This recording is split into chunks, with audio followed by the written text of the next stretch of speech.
This is the Minted Podcast, a show for small business owners running a business and a life at the same time. Every day, I get to work with people just like you. You're great at your profession, but dread doing all the operational tasks. It drains your cash and your headspace. If you're at the point where you are done winging it, but outsourcing or hiring still feels a step away, this show is for you. Hi, I'm Lisa Morey, the founder of Mint Agency, and today we're answering the question, how do you get taken seriously as a young business owner? And to help us with that, I'm speaking to Rachel Fowler, the founder of the Press Café in Wagga. Hello. Thank you for being with us. Thank you very much for having me. Now let's get straight into it. Great. So I always see your cafe as a very busy place, but happy place, like from the outside looking in, and I assume it's that way behind the scenes as well. Walk us back to the first week the doors opened for you and probably even the lead up to the opening. Yeah, I think the press is a busy place and it is a happy place, but it hasn't always been like that, as in it was always the vision, and I've always established that from the get-go that the press should be about people, and of course it's about food and coffee, but hospitality is about people. It's about the team that I work with every day, and it's about the people that come in every day. And I want to be happy at work, and I had done, up until that point, I had done a number of jobs where I had mixed happiness, but I just think to have joy in your workday is so important. When I say it hasn't always been like that, it's just because the first 18 months from doors open were just so hard, and you put on a brave face for customers and less so for staff, actually, because I sort of like let them in, and I still do that. It's just who I am on what I'm going through, because I can't not do that. And I'm sure you can relate to this. Like, you work with these people every day and you see them more than anyone else in your life, really. What I guess wasn't happy about it is I had no money. I had no life. I was getting no sleep. I was sick. Every other aspect of my life was compromised. But at the end of the day, I still had this like enormous joy and satisfaction that this is the right thing for me. I knew that. To say it was always just happy and we just bounce around all day and make it not the truth.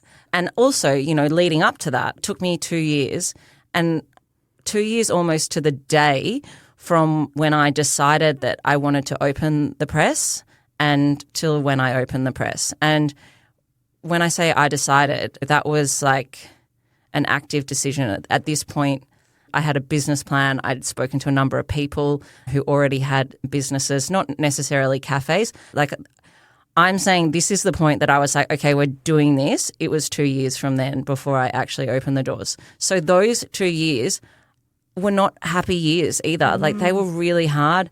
I wasn't working in a full-time job. I was back living with my parents, which actually, you know, now I know there's so much happiness in that, because I was so lucky that I had that option for, you know, where I could go home to mum and dad and I'm going to get fed and I'm going to have somewhere to sleep, and that they were not going to charge me for that. Yeah. And, well, you know, you're lucky, right? Because not everyone has that.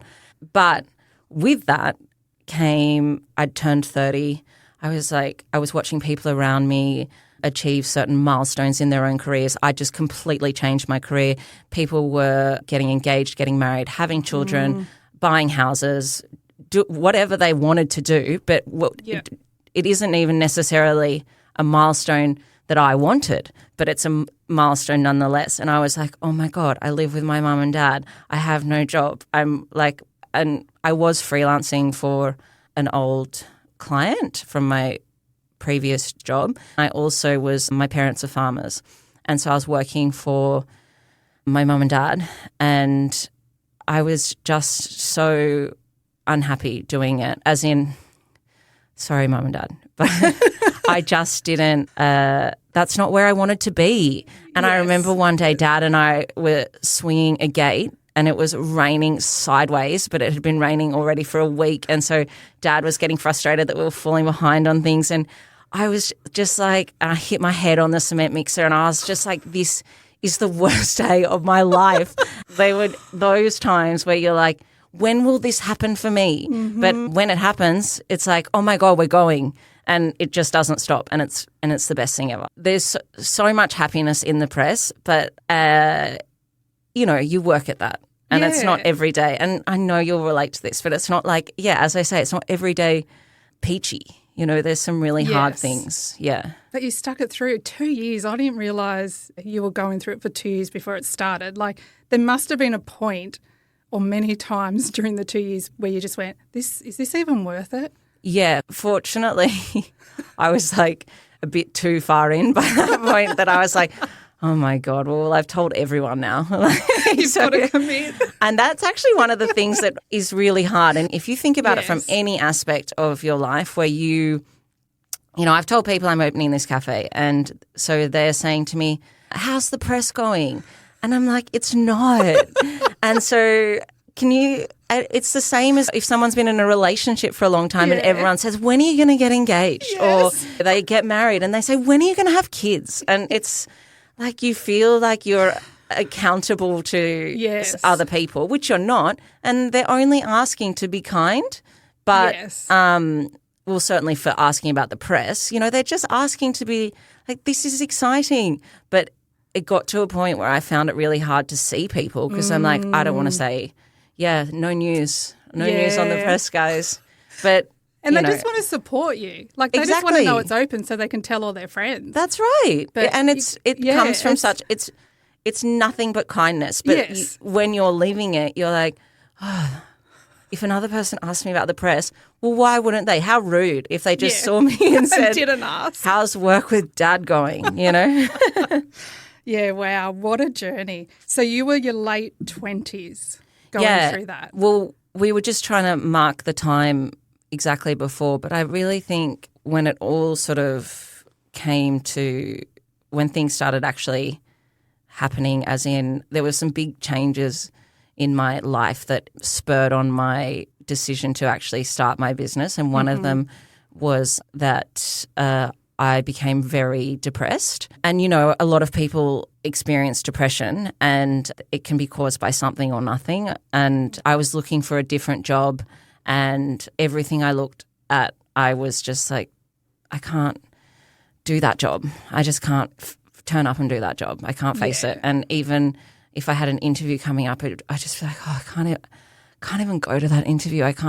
It just wasn't what I wanted to do anymore. So I was really lucky that I had a family who would support me basically for 2 years and let me, because that's hard to watch, I imagine, as a parent. I don't have children, but imagine watching your child say, like, just give up a career that's going quite well and that has security and then just sort of not do much for a couple of years, and you just have to trust the process, I guess. And I also think in reflection that has really contributed to the success because everything was interrogated so intensely. And when I opened, I felt like this is exactly the business that I wanted to open. And obviously there were so many things. The first week, there was just so many things that, like, if you did it again, you'd do differently. But how would I know? So you've just got to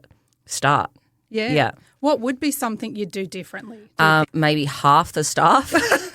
I had people everywhere and my waitress was coming in and I was like, well, it is what it is. What choice do I have? And then it's a day before payday and I'm like, how am I going to pay these people? Yeah. And I'm going to the bank with like anything I can scrounge out of the till to just prop up my account enough to just get people. It was like you'll never lose that feeling, and it's a good driver, I think, actually, because that feels like someone was standing on my chest. And anything that, I had special money that I don't touch that money, well, that had to come in and, there was so much. I just thought, well, we need it. So so that's one huge thing I would change. But I remember speaking to another friend in Wagga who has a cafe, and I told them like what I was going to be starting like staff-wise, and they said to me, you don't do that. and this person has a great cafe, and I just thought, no, we'll just see how it goes. Yeah. Anyway, so there's things like that I would change, but yeah, it's just experience, isn't it? And it's hard because how do you know? Hard. Like, it's like the growth stage for a business. How do you know whether you're ready to hire more staff, or do you turn away business, or does your customer service? Well, that's right. That's what I thought. Exactly. So hard. And I didn't know how to change it anyway, because I was working probably at that time about 20 hours a day. And so how do I have less people on? Yes. But now we're in such a good flow. When I started, I think I had 8 people on every day, and now I have 3. And that is plenty, and we get it done. Like, exactly, it's so fine. And I just don't even know where we put them all. My shop's not that big, but maybe it was 6, but it was a lot. Yeah, and the wage bill was extraordinary. So it would be. Yeah. Wow. But like at the time though, were you regretting it, or is it a reflection that you look back on? It's a reflection. Yeah. Okay. Yeah, I don't really have actually any big regrets with opening the shop. So as I mentioned, my parents are farmers, so they own a business, and they're always a good sounding board for me. And Dad has said when I have had something go wrong, he's like, well, it won't happen again. So there's no point being, beating yourself up about it, because it had to happen once, I guess. Otherwise, who's going to do it everything right every single time? I remember once in the early days, I didn't put my public holiday surcharge on when I was open on a public holiday. And it was at the end of the day, and a guy who owns a pub in town, he came in and he was like, so did you surcharge on public holiday? And I was like, yeah, what? Of course. Yeah. And he was like, yeah, no. And we just had a conversation, and I was holding back tears, and I was beside myself because I was like, already the wage bill, and how am I going to do this? And I forgot that this is a thing. And so it's just these mistakes you make that that's actually quite an obvious thing. But I just forgot. I put the surcharge on other public holidays, but I just forgot. And yes. That was at a time where that was really, really important that I put that on. Anyway, but I've never done it again. Live and learn. Yeah. So if we fast forward now, what are you, 4 or 5 years with the press doors being open? It will be 4 years in August. 4 years in August. Yeah. So I gather being in small business, you still have your challenges. Like, what do you find, and especially in the whole economic world we're in at the moment? I know myself, a lot of small businesses, the money side of it is an ongoing thing. It never goes away. Your wages go up, your costs go up. What do you find one of the biggest challenges still? Obviously the money. That's it. That you can never let your guard down with the money. Staffing is a challenge, but I also have a great team. So it's more making sure I have enough. And one of the biggest challenges is that when you hire the wrong people. So we've actually just gone through a whole year last year where I really could have used someone else, but I couldn't find the right person. And so what I have learnt is that to make another arrangement is better than hiring the wrong person, because that is so problematic. Well, for me, it's really managing them is difficult, but it's bad for the team, because if someone is not contributing on an even level or has bad energy, then it's bad for the culture, and then it's bad for the customers. So there is no way that customers don't feel when something's off in the team culture. So hiring the wrong people, which I've done a few times, is problematic, is probably a bigger challenge than not having enough people. So to overcome not having enough, that's when I spoke to you, because I was like, well, I need help to do the things that I do, because that's all falling by the wayside. And so if I can take some things off my plate, then I can do more of the shop stuff or whatever, wherever things need, like as in actually being in the shop, which is actually where I prefer to be anyway. And I would say actually that's a mindset challenge. A lot of people will think and that they need to do the thing that is the most cost effective for them. However, that is not going to work for me because I hate to do my admin and I love to be in the shop. So even though it might cost me $35 to pay someone to cover an hour in the shop, and it costs me, and I'm not using exact figures here because I can't remember, but say double that to pay you to do an hour of work, it would probably take me 4 hours to do what you've done because I'm distracted, I'm procrastinating, I'm bored by it. It's not interesting for me. It's the part of my job that I enjoy the least, whereas I really enjoy being in the shop. So it makes more sense for me.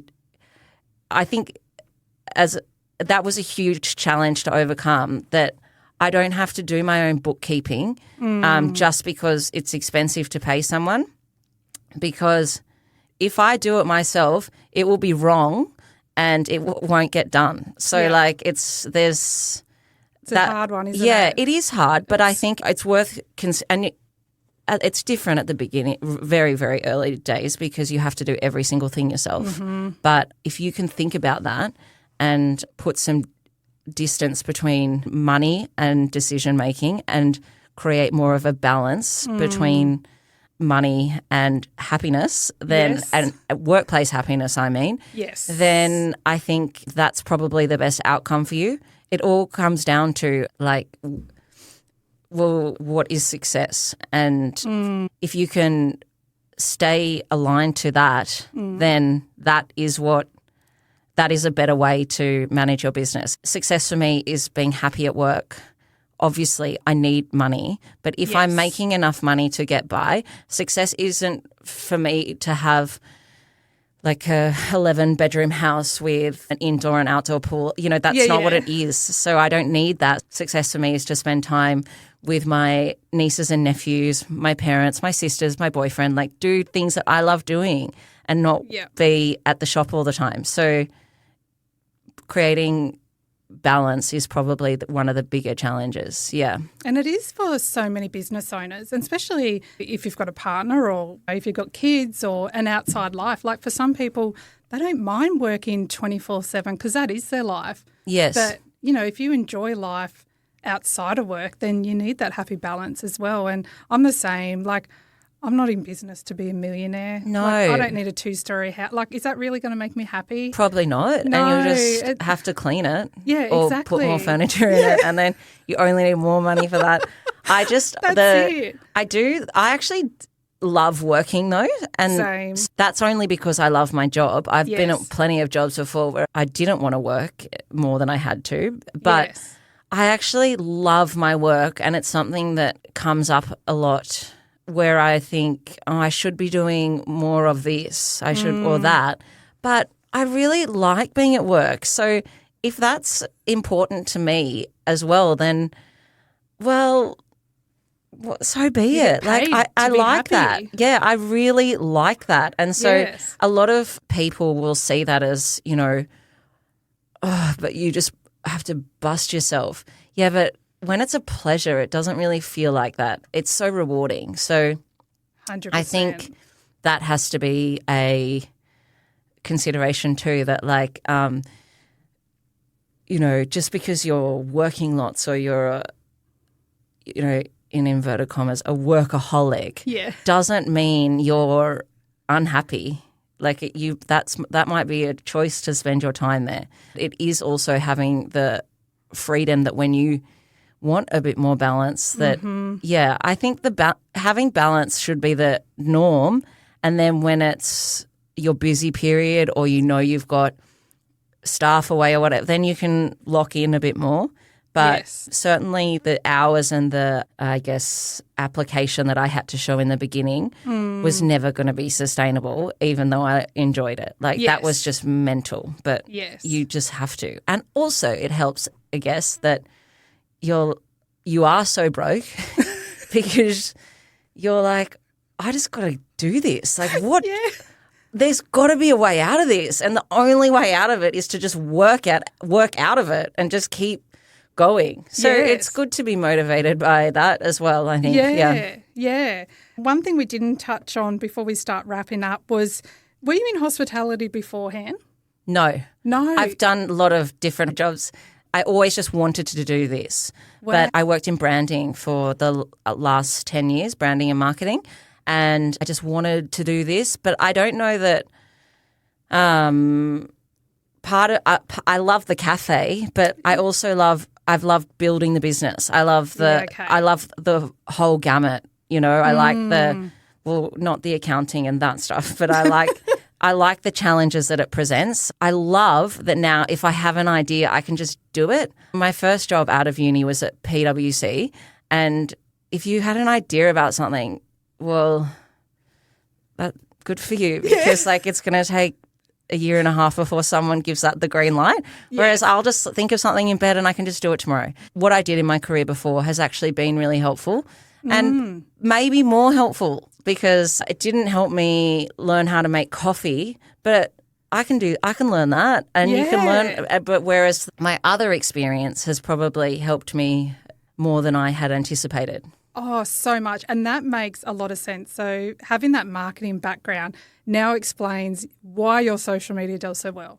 Thanks. I still notice to this day, I'll go to a post that you put up or a story, even just after the new year, you had one and it was just a reflection of the year and I went to and I went, oh my God, she's got hundreds of likes.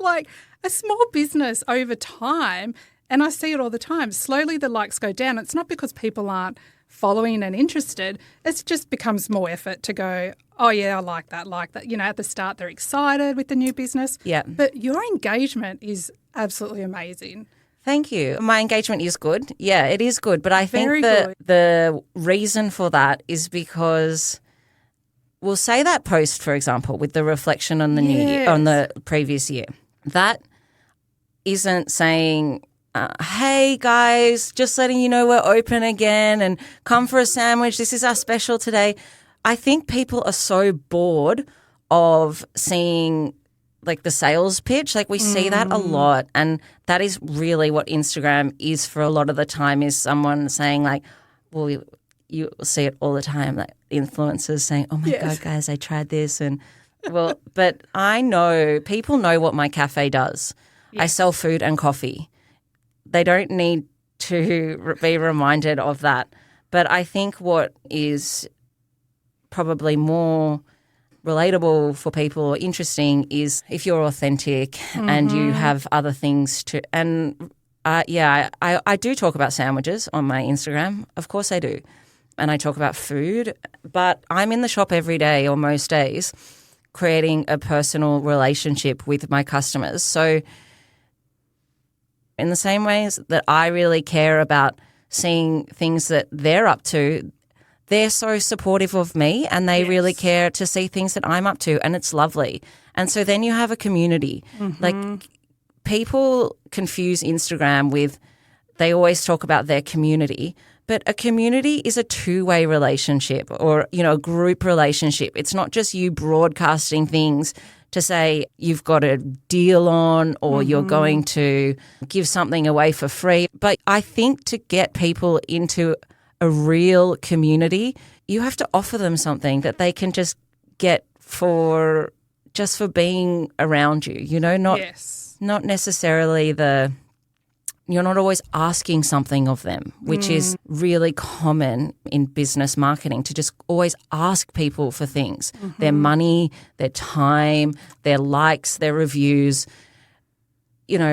Give them something, I think is a good approach. You're so amazing, honestly. Wow. You're so inspiring. Thanks. We just wrap up with one last question. So for anyone listening who is looking to start their own business in their late 20s or early 30s like you did, what advice would you give them? My first one is expect it to be the hardest thing you've ever done. A lot of people have said to me, it is so hard, it is so hard. Yes, correct. That's just a statement. It's not even a complaint. It's just a reality. And sometimes when people have said that to me, I am that they've said it as if it's a surprise. So I think definitely expect it to be really, really hard. Expect to be sad, broke, but then hope that it will be better. And I guess you have to trust what you envisage for it, because that's what's going to get you through the fact that it's really, really hard. The second thing I would say is don't be afraid to just be a bit exposed. I have, I have staff who have worked with me since the beginning, and they are my friends. And so I want them to know what I'm going through too. And I don't think that's the worst thing, people. I don't think, you don't want to be getting on your socials every day saying, oh my God, worst day ever. Like it's not that interesting for everyone. But to a few people who care about you and who see what's going on, don't be afraid to loop them in. And again, like I said, I use my parents as a sounding board a lot, and they were so great to me, particularly in the beginning. But now I rather talk to my team about hard things because they're the ones helping me get out of it. So I think don't feel like you have to hide everything. And I think that's a very traditional mentality, is like, don't tell anyone, don't talk about money, don't talk about, which, and there's merit in that, but everything doesn't have to be a big secret, and you don't have to go through everything on your own. And then I guess the other thing I would say is, just from my old branding background, and it's worked for me at the press, is make your brand an extension of who you are. If you are really unpolished and unrefined, and don't try and create a professional brand that does not match that, because when you're tired, which is most of the time, you won't be able to meet that standard you've set for yourself. Yes. I've done it before, just even at work, where previous jobs where I'm like, okay, this year I'm going to dress really well for work and I'm always going to wear makeup. And by the 5th of January, I'm like coming in on Friday in the gym gear. But you should make your brand, and it's your business brand is your personal brand. So make them marry up to some extent.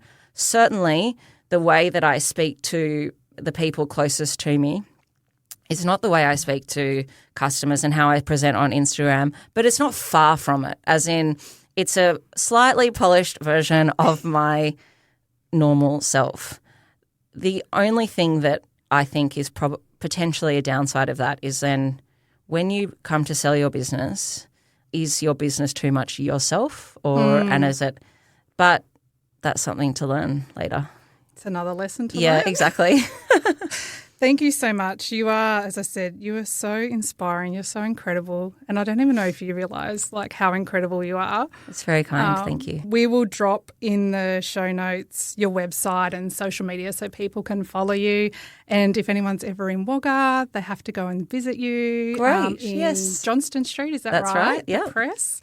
And, thank you for your time. Thank you so much, Lisa. If you would like some more tips on how to help you in your small business, visit the link in the show notes to sign up to our newsletter. Until next time, stay fresh and stay kind.